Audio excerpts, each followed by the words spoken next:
Disa herë në mënyrë të përsëritur që unë e kuptoj ngarkesën tuaj, mbase nuk i dëgjoni të gjitha fjalët që thohen foltore, por pak më parë kreu i grupit parlamentar të Partisë Socialiste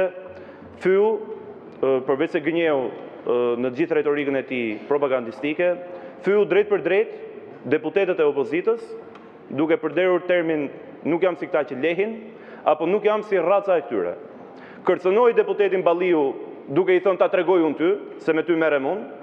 dhe ndërkohë intimidoi dhe deputet tjerë duke i thënë dikujt mashtrues, dikujt gënjeshtar dhe duke gënjur gjatë gjithë kohës në mënyrë të përsëritur. Kërkoi në zbatim të nenit 65 rregullores dhe në emër të grupit parlamentar të Partisë Demokratike të merret masa disiplinore për përjashtimin nga seanca të deputetit Aulan Balla për fyerje të përsëritur ndaj deputetëve në këtë sallë, ndaj deputetëve të opozitës dhe kërkoi nga ana juaj ndërprerjen e kësaj seance, marrjen 5 apo 10 minuta pushim për të shqyrtuar pamjet filmike për të parë i ka thënë këto që sapo ju thash unë deputeti Balla apo jo. Dhe të shihni dhe deputetët e opozitës, a ka ndonjë që ka fyer në një koleg këtu apo jo, se gjatë gjithë kohës flitet për fyerje, po ka vetëm një palë që fyen, ka vetëm një palë që gënjen dhe është kreu i grupit parlamentar të Partisë Socialiste.